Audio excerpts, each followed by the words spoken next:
بسم الله تعالى نبدا وبسم الله نصير والى الله المنتهى والى الله المصير. وزي ما انتم عارفين ان كل طالب في ثانويه عامه بتكون له قصه مختلفه، وقصتي غير قصه غير.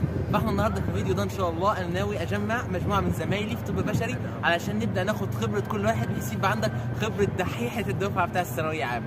بسم الله صلاه الله والسلام ويلا بينا. عرفني بنفسك. انا احمد سيد امين، طالب في كليه الطب جامعه عرفنا باسمك. احمد علي رمضان. شرف. انا احمد حسن صديق، طالب في كليه الطب جامعه. عرفنا باسمك دلوقتي. دكتور احمد بجاد. احمد محمد حسن، طب جامعه المنيا. دلوقتي في طلبه كتير في ثانويه عامه لما يقولوا ازاي اقدر اتجنب الضغط وازاي اقدر اصلا اتجنب اللي انا ما راكمش في السنه. فانت بحكم خبرتك انك دلوقتي بسم الله ما شاء الله في طب بشري فتنصح الناس دي ازاي تعمل ايه؟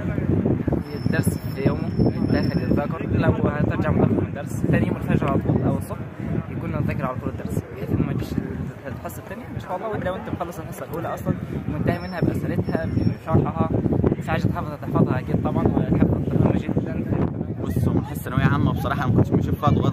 يعني انا دلوقتي ببص للثانويه عامه ما بشوفش فيها ضغوطات غير ان انا كنت متحمل مسؤوليه المستقبل. لكن انا كمعلومات بصراحه انت تقدر تلم الدنيا بسرعه، وبالذات التراكمات. يعني انت لو عايز تلم الدنيا بسرعه وما يبقاش عليك تراكمات وتفك من حكايه المعلومات الكتيره اللي عليك والكلام ده. هو من حيث المعلومات ما فيش معلومات كتير، لكن هو ضغوط المستقبل والكلام ده خلاه على الله. اهم حاجه انت خليك مع ربنا، هو اللي هيخليك تعدي الفتره ديت كويس، ومش هتحمل اي ضغوطات على فك كتافك والكلام ده. واول ما تتعدي ان شاء الله هتعرف. اهم حاجه علاقتك مع ربنا، بس دي اول حاجه.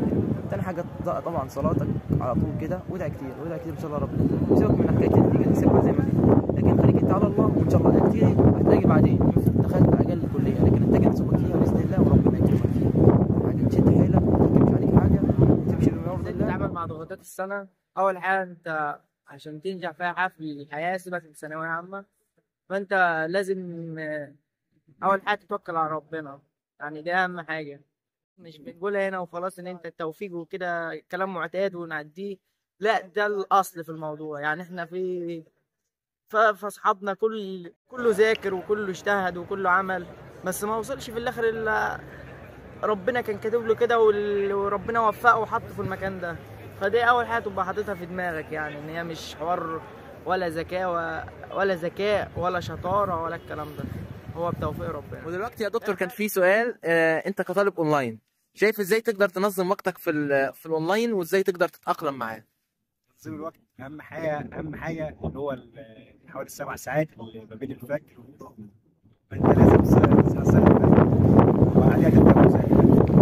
ما ينفعش تغير وقتك وتنام في النهار وتصحى بالليل. ده اصلا بيخلي المخ، يعني بيعمل حاجات في المخ بيخليك وقت الامتحانات انت بتمتحن الصبح وده ميعاد نومك، فانت ما بتخليكش مركز في الامتحان نفسه. طب كويس انك قلت حته النوم دي. ازاي بقى اقدر انظم ساعات النوم بتاعتي وهي الساعات المفروض انامها والوقت اللي انام فيه؟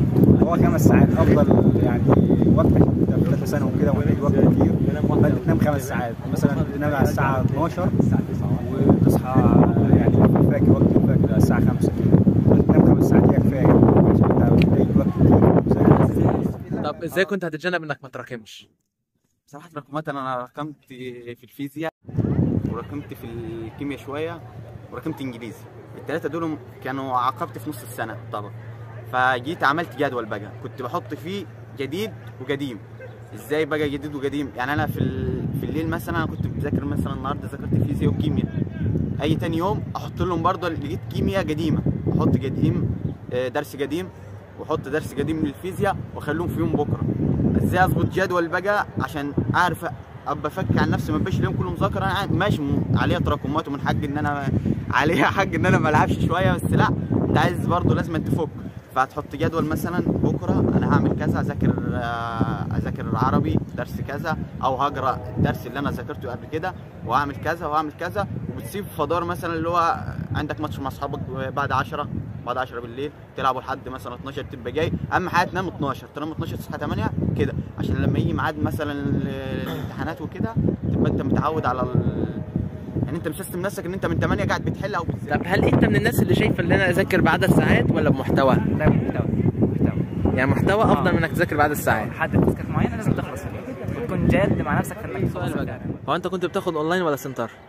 انا كنت باخد الاثنين. يعني انا بصراحه كنت باخد اللغات كلها باخدها سنتر، اما المواد العلميه كنت باخدها اونلاين. طب كنت ازاي بتقدر توازن بين الاثنين، بحيث ان برضو احيانا السنتر بيضيع وقتك في المواصلات ولا يعني زي ما انت عارف لو كده؟ السنتر قريب منك مش تركب له مواصله بعيده والكلام ده، ولو المدرس كويس لا انزل سنتر.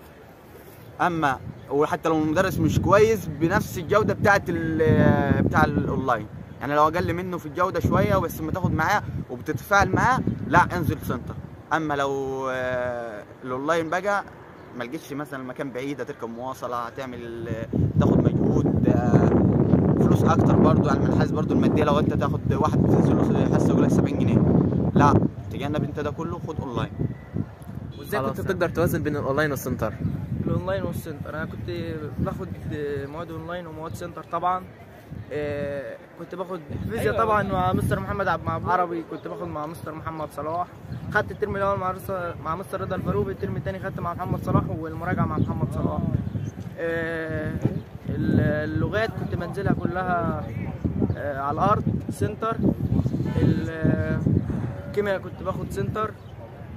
احياء كنت يعني الاحياء دي اصلا ما احياء والعرب اصلا ما تعرفش لهم حد اصلا، وكل اي حد هتلاقيه واقع في المجموعه احياء وعرب. بالنسبه للتوازن النفسي كنت ازاي ما تقدر تحقق ده؟ التوازن النفسي الحمد لله الثقه كنت باخدها من انا بعمل اللي عليا بس، وتكون متفائل في السنه وبس. يعني انت مش بايدك اصلا. خلاص كنت بتنظم وقتك في السنه؟ اول حاجه لازم كله بيبقى متلخبط، كله بيبقى انت مع الوقت نفسك انت نفسك في جدول تحط كده مع نفسك. انت مثلا مع اول ايام اول اسبوع اول اسبوعين او ثلاثه تلاقي الايام متلخبطه وتلاقي نفسك قدام مع الناس كلها، لكن بعد كده تلاقي في جدول كده اتعمل لوحده كده، زي مع الوقت كده تصحى انا عليا كذا كذا كذا عايز اسجل كذا في الوقت ده بقى افضل اتعودت ان انت الوقت ده تحضر فيه. هو ده بيحصل كده، تلاقي كده مع الوقت تلاقي نفسك وقت كده على انا حياه التراكمات والكلام ده، وانت تاخد بالاسباب وتتعامل بقى مع ثالثه ثانوي ازاي. انت هتبقى سنه زي سنه، الفرق بس ان ثالثه ثانوي بتمتحن الترمين على بعض والسنه بتطول شويه وكده، لكن السنه الثانيه كنت بتاخد ترم وتخلص تمتحن الترم الثاني، دول 5 مواد يعني. انا كنت بذاكر ازاي؟ كنت بخلي اللغات بقسم المواد ان هي لغات ومواد علميه، يعني كنت مقسمهم فيزياء وكيمياء واحياء وجيولوجيا وعربي وانجليزي وفرنساوي. كنت بذاكر ماده ولغه بحيث ان الماده تتكرر معايا مرتين في الاسبوع واللغه تتكرر معايا، وبالذات لو الانجليزي يعني لو انت تعليم حكومي تعليم مجاني يعني مش لغات، فالانجليزي هتلاقي عندك فيه مش يعني ايه مش مهتم بيه في الاول وكده، فتخليه يتكرر معاك اكتر من مره في الاسبوع، اللغه بتبقى محتاجه كده وبس. وتذاكر اول باول وكله بيراكم، بس الفكره ان انت لو راكمت بعد كده هتشوف هتتعامل ازاي. يعني الضغط انت ممكن تقدر تعمل اي حاجه، بس الفكره الضغط تقدر تشتغل تحت ضغط. يعني في ممكن واحد يبقى ليله الامتحان وفي حاجات عليه بس هو قادر يتحمل ده نفسيا وكده ويقدر ان هو يخلص ويعمل. في ناس اللي هي ما بتخاف ما بتستحملش الكلام ده. طب وعلى كده بعد ما دخلت ثانويه عامه هل حسيت فعلا ان كلام الناس عنها اللي هي سنه صعبه وسنه مستحيله وانك مش هتعرف تعدي، هل حسيت الكلام ده كله صح ولا؟ لا ده كلام فاضي، وانا عارف ان الكلام ده هيبقى معتاد للناس ان حد بيعدي ثالثه ثانوي ويقول لي مش عارف ايه ولا يوم من ايامك،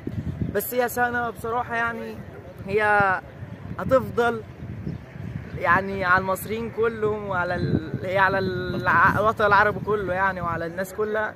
ثالثه ثانوي يعني دي هتفضل لها الهبه بتاعتها يعني عمرها ما هتنتهي. بس الفكره انت ده بين الناس، لكن جواك انت انا شوف تقدر تسيطر على الكلام ده، تقدر تنهيه انت، يبقى عندك مخك يبقى يعني مش اللي هو قافل على حوار ثالثه ثانوي والكلام ده. طب ادي كلمه لطلبه الثانويه العامه في نهايه الفيديو. في نهايه الفيديو اهم حاجه توكل على ربنا، واهم حاجه صلاتك ثم صلاتك ثم صلاتك وعلاقتك بربنا، دي اهم حاجه في حياتك طبعا مش في ثالثه ثانوي بس.